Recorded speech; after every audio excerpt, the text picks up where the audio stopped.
going to give some flowers to Rashee Rice. We've been talking for a while about what receiver is going to step up. And at what point is Travis going to start, or is Pat going to start to trust a receiver? Yeah. And, we talk about MVS. MVS hasn't exceeded 2 catches at all this season, when cashless last night. Last 4 games, he has 3 catches. KT, 3 catches for 9 yards last night, had a touchdown. Sky Moore, 2 for 22, has had 2 catches or less in 4 of the 6 games this year. And we're starting to see a guy in Rashee Rice, a rookie receiver, step up. 4 for 72 last night. Caught all 4 targets, no drops. So that drop problem, 2 games in a row, no drops. We're starting to see that go away. As we said, a rookie getting acclimated to the game speed of the NFL. But what do you have to say about Rashee Rice? At the end of the game, that 3rd down, who did Pat find in the middle of the field? He found Rashee Rice, that crucial 3rd down.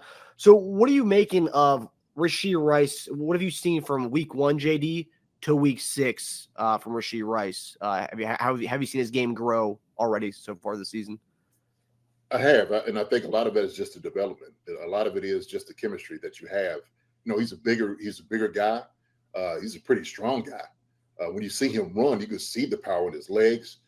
He's just running past guys. And last night I was like, wow, this dude right here is he's really something. He really is, man. And I like his hands. He's got strong hands. I know we talk about his drops, but look, man, at this point, I don't care if he's a rookie. I started when I was a rookie. If a guy can get these things done, put him in, and he's getting these things done.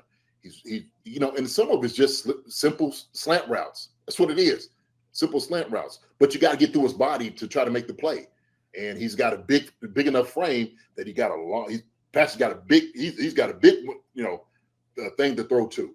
And so I love his development from where he's been to where he is now.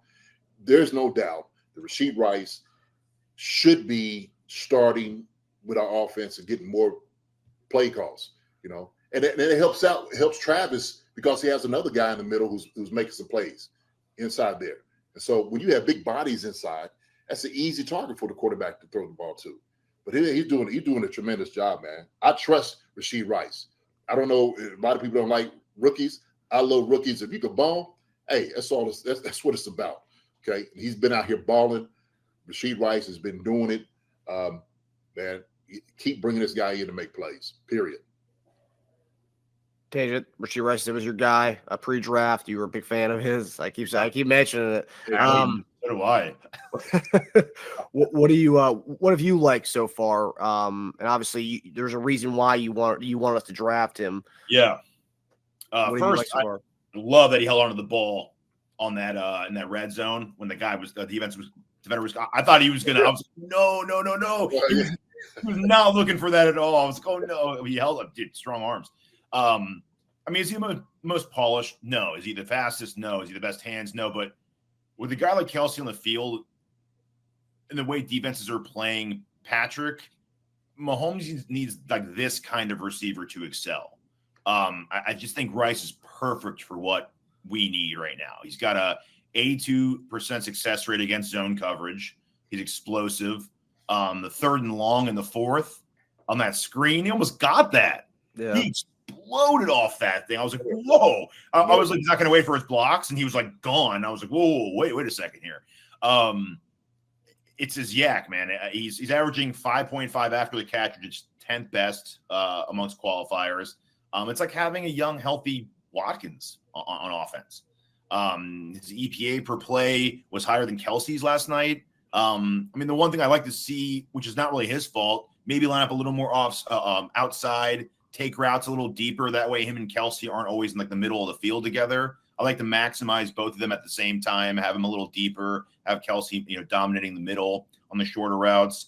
But he looks good for only a 6th game, right? Because you have to remember, he's not even a full-time player. Routes ran 31% through the first 5 weeks. And he was up to 52 last night because I think Justin Watson got injured, so we had to play him more when we were not used to, right? Yeah. He just looks like a guy who knows his routes are numbered and wants to make something out of nothing every time he touches the ball, and it's obvious. But I think they give him good routes. I think they give to me, they're setting him up for like good routes to get open, like slant routes, right? Pat balls out his hand fast, let him big body it up, and then just let him explode. Let him use that athletic ability. Like you said, and one on that screen, I was sitting there and I was thinking, this guy's the real deal.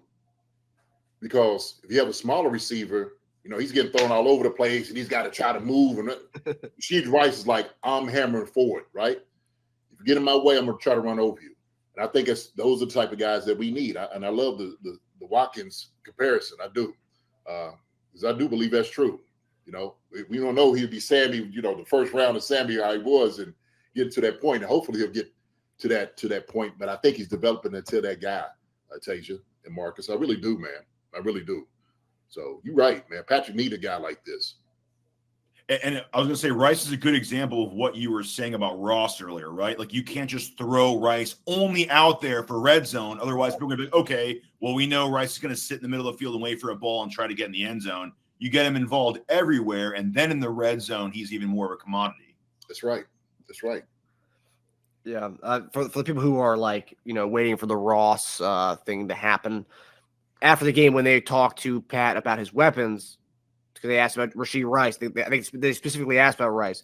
So, yeah, we got a lot of younger guys. We're still working them in. Justin Ross, Sky Moore. He said Justin Ross first of all the young guys are trying to work in. So it's clear there is a plan there. I don't know how it's working. I mean, I don't think he got many snaps last night. It was definitely below 10 snaps last night. Ross did, but Justin Watson's injury, he's got an elbow injury. It's not a serious one, but that he could be out for at least next week. We might see more Justin Ross reps for Rashee Rice as well. So the young guys are coming. There is a plan in place for these young guys to get more and more and more. So, Wally Pipp. You ever heard the Wally Pipp story? What's the Wally Pipp story? Oh man, it's no baseball story. Wally Pipp, I guess, ended up getting hurt. I think the guy that took over for him was the first baseman. I'm not sure. Joe DiMaggio. Probably, I think it was Joe DiMaggio that took over. Mm-hmm. I didn't hear about Wally Pipp because he never came back to start. Well, there you go. That could very well happen. It could very well happen, man. But I think getting Justin Ross in, he would definitely benefit with Watson being out. Yeah, why not? Why not? And I know Patrick's heard all of that. He's heard all the things. Justin Ross, people's probably writing him letters, probably leaving it on his doorstep. Probably got to sign up, play Ross, Rice and Ross, all those different things, right? I mean, the guys hear the noise; they know what's going on. And I know Pat want to get him out there. I know he does. And so everybody wants to see him. So let's go ahead and give him what they want, right? The whole Rudy thing. Rudy, Ross. So, and the ball, he had 10 snaps last night. 10 snaps, yeah. It wasn't a lot. Yeah, I mean, the targets and the catches got to go somewhere. I mean, if we're talking 5 catches between KT, Sky, and MVS last night, I mean, and 14 with Rice and Kelsey, I mean, it's got to go somewhere. And Ross could be definitely a guy to step in if Watson's out for an extended period of time. And then maybe you'll see after that, maybe you just see Ross consistently in the lineup. Hi, everybody. Thanks for watching. Subscribe here to get the latest from the show. Also, be sure to check out the best clips from Chief Concerns. And if you prefer to listen to the show, subscribe and follow us on Apple Podcasts, Spotify, and anywhere else you get your podcasts.